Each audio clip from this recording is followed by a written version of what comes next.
নমস্কার, Rupam Bangla tips.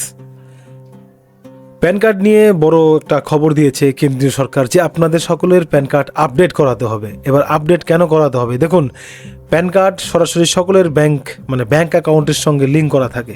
Pan card ছাড়া আপনারা অ্যাকাউন্ট খুলতে পারবেন না। এরকম একটা অবস্থায় প্যান কার্ড নিয়ে অনেক জালিয়াতি হচ্ছে, হ্যাক হচ্ছে। তো সেই জায়গায় প্যান কার্ড অনেকজনের বহু পুরনো প্যান কার্ড রয়েছে। তো এবার আপডেট করতে হবে। নতুন আপডেট প্যান কার্ডে অনেক নিরাপত্তা রয়েছে, কিউআর কোড থাকবে, অনেক নিরাপত্তা দেওয়া রয়েছে আপডেটে। তো আপডেট করতেই হবে। তো যাদের পুরনো প্যান কার্ড রয়েছে তারা আপডেট করবেন। কিভাবে আপডেট করবেন, কত টাকা লাগবে, আজ সব এই একটা ভিডিওর মাধ্যমেই হয়ে যাবে। বলা হয়েছে ফ্রিতে দেওয়া হবে, তো আদৌ ফ্রি কিনা বা কত টাকা লাগছে সব হবে আজ এই ভিডিওতে। তো দুটো প্যান কার্ড, দুটো কোম্পানির, এনএসডিএল আর ইউটিআই। আজ আমি আপনাদের ইউটিআই প্যান কার্ড যাদের রয়েছে তারা কিভাবে আপডেট করবেন সেটাই দেখাবো।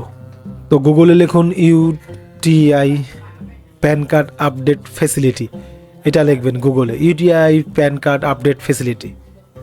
প্রথম যে সাইটটা ওপেন হবে এটা আসবে আর কি, ড্যাশবোর্ড এটা আসবে। এইসব এখানে প্রথমেই বলছে আপনি আপনার প্যান কার্ডটা নম্বরটা বসিয়ে দিন। তো প্যান কার্ড নাম্বার প্রথমে বসাবেন,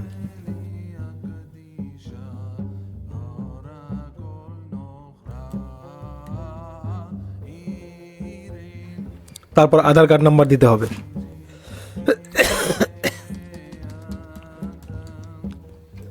মোবাইল নাম্বার, সঠিক মোবাইল নাম্বার,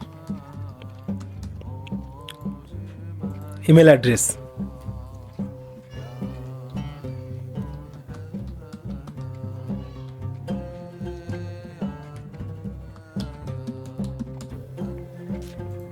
জিএসটি নাম্বার থাকলে দেবেন, নাই তো নাই। আপনার অ্যাড্রেসটা কার মাধ্যমে আপডেট করবেন? আমি আধার কার্ডের মাধ্যমে করলাম, আপনারাও আধার কার্ডের মাধ্যমেই করবেন। এবার এই যে ক্যাপচার কোড, মোটামুটি সব কিছু ঠিকঠাক থাকলে সাবমিট, আই এগ্রিতে ক্লিক করে সাবমিটে ক্লিক করুন। এবার সব কিছু ঠিকঠাক হলো কিনা দেখে নেবেন, মোবাইল নাম্বারটা ঠিক আছে কিনা সব দেখে নিয়ে ভেরিফাই হবে, এটা ভেরিফাই আর কি। তো আবার ক্যাপচার কোড আসবে, সেটা আবার দেবেন। সমস্ত কিছু ঠিকঠাক থাকলে আবার আই এগ্রিতে ক্লিক করে সাবমিট করুন। এবার আধারে একটা ওটিপি যাবে, সেই ওটিপিটা এখানে বসিয়ে দেবেন, 7।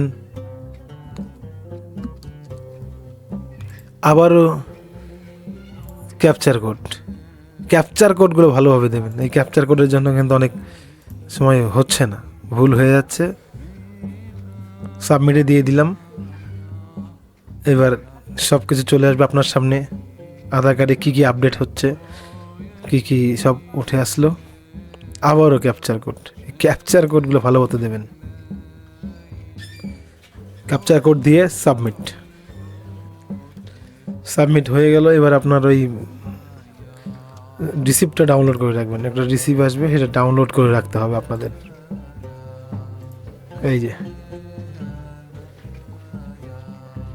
এই রিসিপ্টটা ডাউনলোড করে রাখবেন। এখানে আপডেট যে করলেন তার একটা নাম্বার থাকবে। আপাতত এটা প্রিন্ট করে রাখবেন। আপাতত এটা হয়ে গেল। এবার আপনার যে ইমেলটা দিলেন সেই ইমেলের মধ্যে আপনার প্যান কার্ডটা চলে আসবে। সেখান থেকে ওটা প্রিন্ট করে নিয়ে আপনি প্যান কার্ড আপডেট হয়ে গেল। এবার ইমেলে একটা প্যান কার্ড আসবে, সেটা প্রিন্ট করে নেবেন, সেটা দিয়ে সমস্ত কাজ হয়ে যাবে।